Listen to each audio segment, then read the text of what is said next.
Coming up, the self-governed Tlicho Nation is making a name for itself as a trusted mining supplier. Jasper Lamouelle heads the Tlicho Investment Corporation, and he tells us the story of their relationship with the mining industry. Welcome to this World Talk special.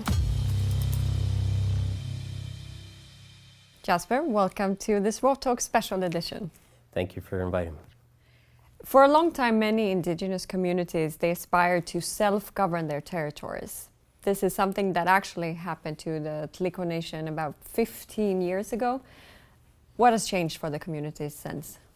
Well, you know, one of the things that our leaders say is it's not news to us, right? We've been doing this for, time immemorial. Until 2005, the federal and territorial governments finally started recognizing our sovereignty. And that's the Tlicho Agreement for us, right? So essentially you signed a paper to prove that you run your nation the way you've always done it.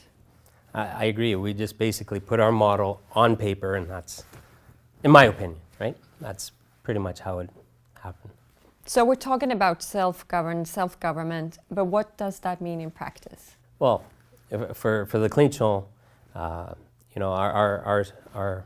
reporting structure is one where we have a reverse pyramid. At the top, it's our people that we report to. And then right below it is the Tlicho Assembly, which really is the legislature. And then right below that is the cabinet, which is made up of our 5 chiefs, and that's where the decision-making power is. But it needs the approval of the Tlicho Assembly, and then the Tlicho Assembly needs the approval of the people. And how does that work? How do you get that? So how we get that is through, we have an annual gathering once a year where everybody, the whole Tlicho Nation comes together, and then we pass through laws, right? And it needs the approval of everyone. One thing that was included in this was subsurface rights. This is land with lots of mineral deposits, diamonds, gold, etc. How important was that for you? Yeah, well, number one, extremely important, right? I'll just tell you a story, which really amazes me, right? This story comes from John Bezo, who was the chief negotiator representing the Tlicho government, or the Tlicho people at the time. And what he had on his negotiating team was a group of elders, advisory group. It was made up of the past chiefs from each Tlicho community, which there's 4. So there was Joe Megui and Beshako, there's John Initsiza and Wati, Harry Simpson and Kamiti, as well as Alexi Aramaker and Wegwiti. So these 4 past chiefs made up the elders advisory group to the negotiating team. And one of the things when you mention about the land base and the subsurface rates, we only had, I think back in the day, the land quantum that was on offer by the feds was like 1,000 square kilometers of land, but a huge amount of money, right? And one of the things, like the negotiating team went back to the elder advisory group and they said, look, this is what's on offer. It's a ton of money, but for this amount of land. And one of the things that the elders came up with was, look, listen, our ancestors have lived off the most harshest environment that this globe has ever seen in the Arctic, right? And they've survived. And it was due to the land, living off the land. That's life. That brings us life. But it's not a piece of paper, money, that will take us to the future. It's rather the land. So if you guys can go back and get as much land mass that you can and give up the money, we're happy. So that was the directive given to the chief negotiator at the time. And that's something that I take pride in because, one of the things that John B. says as well is, these 4 past chiefs, the 4 elders, they literally gave their whole lives into this Tlicho Agreement, which is the Red Book, right? And, within 6 months of us signing the final agreement, all 4 passed away, right?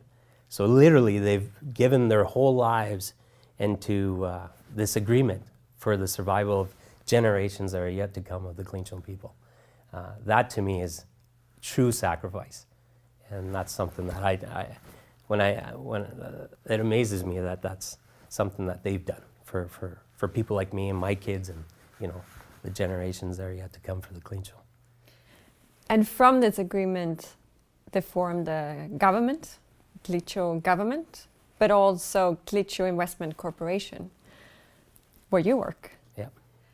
And the corporation owns multiple enterprises and part of multiple JVs, but its ultimate goal is to create prosperity for the citizens. How does that work?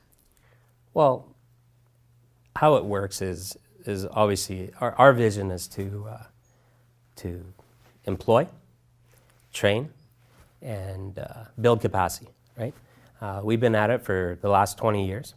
Tlicho Investment Corp was created in 2007, but we have businesses that were created back in the 90s to support the diamond industry, right? So amalgamation of all these companies, at one time it was 60 plus companies, but we did some consolidation, streamlining. Now today we're about 45 different operating entities. But employment, what I take pride in at Tlicho Investment Corp is, 74% of my workforce, that is anywhere between 350 to 1,000 employees, due to seasonal, depending on season. We still maintain 74% Aboriginal workforce. 62% are our own people, Tlicho citizens. That's something that we take pride in. That's, I think, it takes 20 years though. It takes a long time to get there, right? We never got there, but it's tackling the low-hanging fruit. How do we get our unskilled workforce, or literally our unskilled people, into the workforce, build capacity, train them, and then later they move on, right?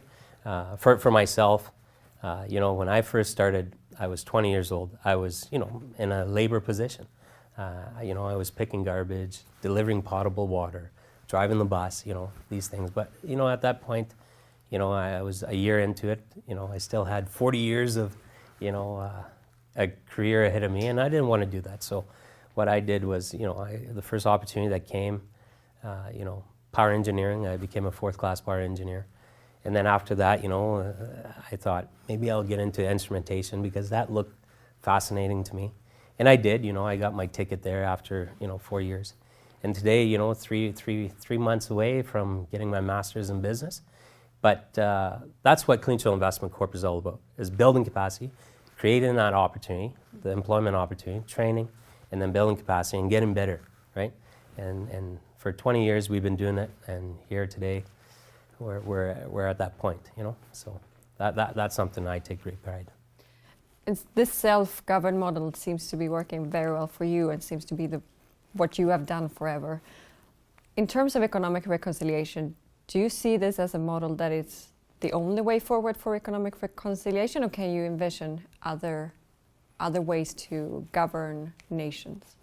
I think there's many different facets in terms of self-governing model, right? One that's, having pride, having certainty, having, control of your own self. But we have to understand that we're in a different world from where we were, 500 years ago, or 100 years ago. One of the good things maybe I can share here is, our past chief, Jimmy Bruno, with the residential school era back in the 50s, well, since, the early 1800s to now, in the 60s, he fought for a school to be built on our homelands so that our children wouldn't be sent away for 1,000 kilometers away at some point, right?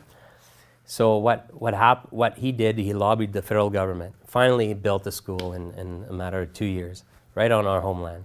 And one of the things he said, as the ribbon cutting, event, he's like, when you're born Tlicho, you're going to learn your language, culture, and tradition at home by your parents, the community, your grandparents, what have you.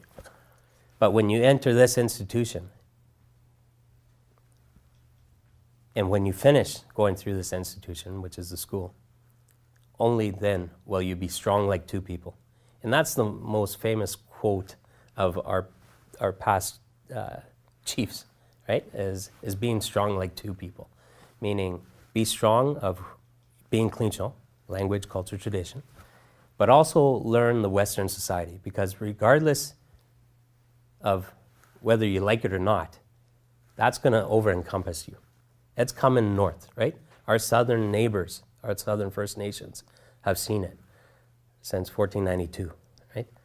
So now it's coming north. So prepare, right? Get westernized. Learn that side of society. Once you have those two worlds, then you're strong like two. Is that economic reconciliation for you, being strong as two people? For sure. You have to, I think, understand.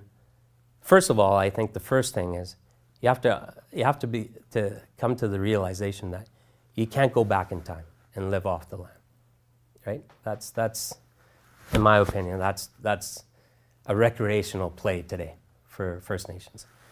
Going forward is this wage economy, which will, for the Tlicho, has done well for us. It's really elevated our whole people and our communities to a level, certainly not to the level where we can be like the rest of Canadians in terms of Western society, but we have certainly bridged that gap, right? So a lot of work still needs to happen, but we'll certainly get there in time. So one of the businesses that you run is ice roads business. Tell me, what is that? So building ice roads right to the diamond mines, we've been active in that for quite some time, but what we do is, there is no all-season road to the diamond mines. So what we have to do is build an ice road to. So that is roads on ice? On ice, yes. So what we do, we profile, see how thick each, because there's many different lakes that we have to cross. There's portages that we have to build up. So what we do is we measure the ice, see the ice thickness, and then put our gear on, plow, build the ice. And how we build the ice is literally flooding it, so it builds from the top, right?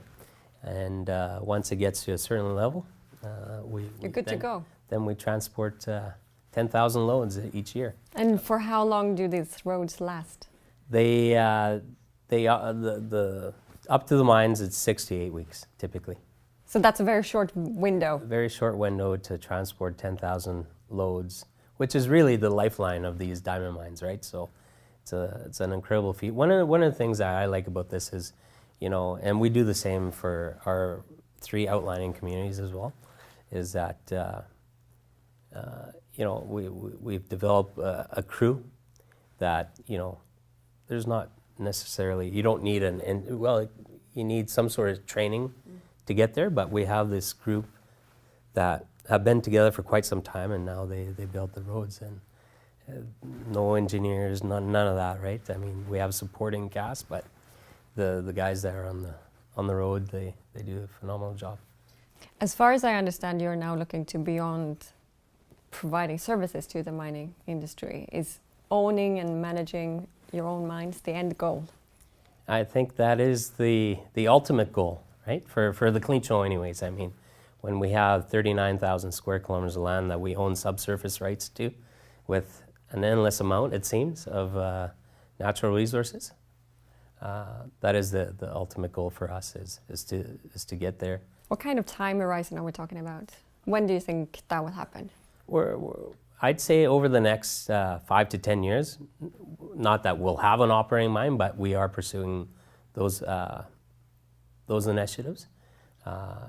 We're sitting with investors, and one of the things that I always say is, we're going to be the new Saudi Arabians of the 21st century, because we have such a huge landmass, where the world seems to be turning towards, batteries and clean energy, and all those elements we have on our lands of the Tlicho, right? So it's exciting times, but a lot of work still to take place.